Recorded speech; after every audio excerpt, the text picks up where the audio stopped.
Hello. Today I'm going to talk about alcohol and smoking.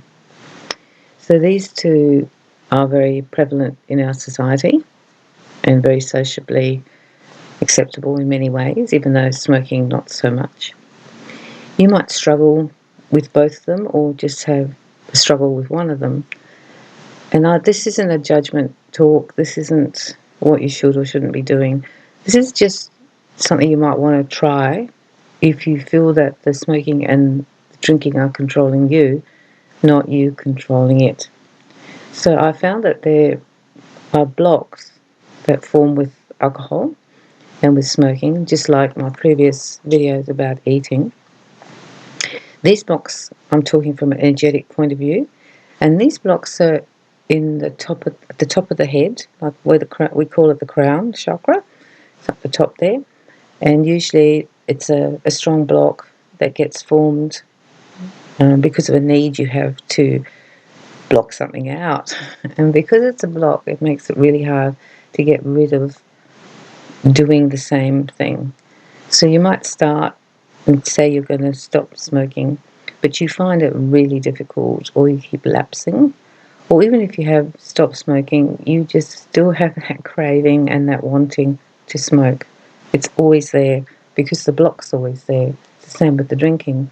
You might start to really limit yourself from how much you drink in a week or on a weekend, but still have that feeling that you want to drink more, or that it's a strain. The first thing I want to say is that the block's been put there by you for a reason. You are using these to comfort you, just like we use food to comfort us. So the drinking has come out of just a social drinking, having a few glasses of wine when you're out and you don't feel you need anymore, or having a smoke or two even, to not being able to stop it, almost to the point that it's starting to get into an addiction. And addictions are also in the crown. Anything that you're addicted to will be in the crown chakra. The way you need to get rid of it is to first accept that you have a block.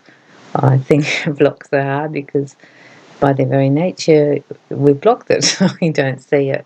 So once you realise you do have a block, then you can start working on getting rid of it if you want to. There's no condemnation when you've got a block. You have a block for a reason, and the reason you have it is because something happened to you that, for you, shut you down.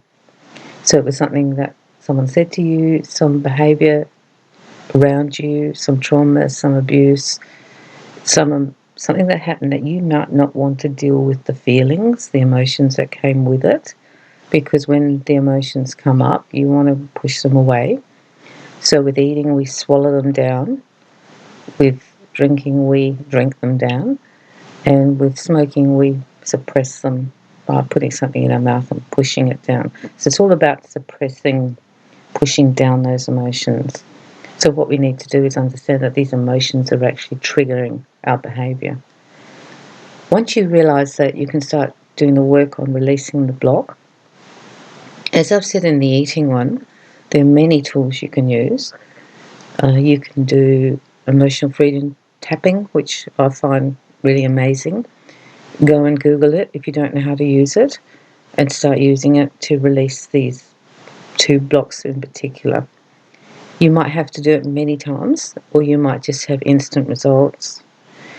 Your need and your addiction and your feeling of being out of control with your drinking or your smoking will lessen if you keep releasing the block. Now, some of these blocks are massive. Sometimes they're really, really hard to shift, but that doesn't mean we can't shift them, but they will be challenging. So you're going to have to really work at it and not expect like overnight sensation, not we all do. The other one is hypnotism is good. You can hypnotise yourself or go to someone and change and let it go, because what you're actually doing is it's an energetic block in the aura, and now you're going, oh, I know it's there, I need to let it go. You can walk around even and saying to yourself, I'm letting go of it, I'm letting go of it, because you put it there, so you're the one who has to let it go or can let it go. We can get support, but at the end, if you don't want to let it go, if you want to hang on to it because you don't want to deal with the feelings that are going to maybe come up, and they could, or you don't want to go to that place ever again and feel like that, you will actually... I've actually taken the block out actually on people, they put it back. So you can do the same thing.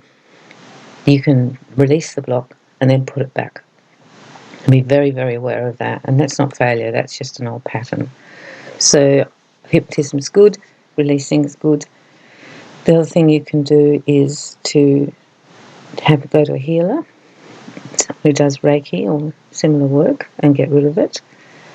Kinesiology is good to find out where it is and how big it is and if it's still in your body, and you can teach yourself how to do that as well. There's many different sorts of ways you can use kinesiology, but you can Google that. The main thing is that you've got to understand that it's not your fault, but if you want to get rid of it, you're going to have to work at it.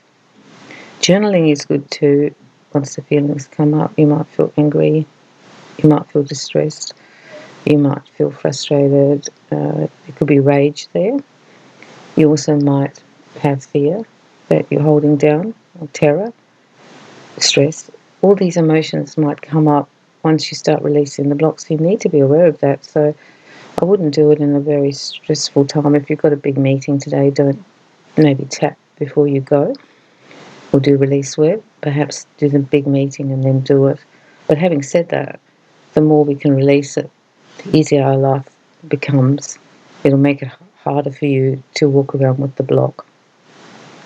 As time passes, these blocks get bigger and bigger, so we build up a big, huge amount of energy that's stuck in the aura, which is not good for you. You will actually feel better because you're not carrying around this big clump of rubbish in your aura. You can do the visualization where you see it. Yours will be on the top of your head.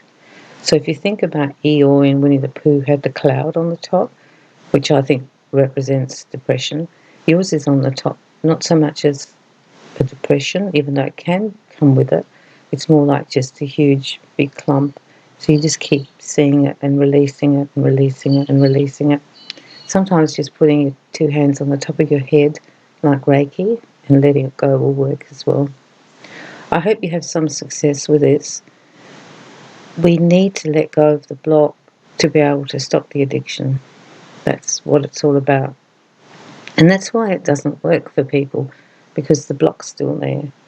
And then later on, we need to work on our behaviours, because if our go-to is to have a smoke or a drink every time things go bad, we're going to now start forming a new block.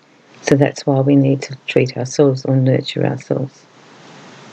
You need to be kind to yourself during the process. I suggest you just do it quietly on your own. You can share it with someone you trust, but it gives you less pressure if you just get on with it yourself and do the work. For me, the tapping has been incredible. I've also used healing, and I actually use a pendulum as well to release it from the body. You'll have to find what modality really works for you, and you might even come up with another one. The breath work is also very powerful. You breathe in, and as you breathe out, you release the block. I've got a video on that about breathing out in terms of the heating one, but it's the same process. You breathe in, and as you breathe out, you breathe it out. And you just keep doing that. Breathe in, breathe out, and keep releasing. And you might yawn or sigh. You might even cry. And you want to get rid of it. That's the main thing. It's just energy, remember. Anywhere in the body that's not working, there's an energy lack, like not enough. In that area, it's depleted, or you have too much and it's formed a block. If it works for you, I hope that everything goes well and that you get some success. Love and light to everyone.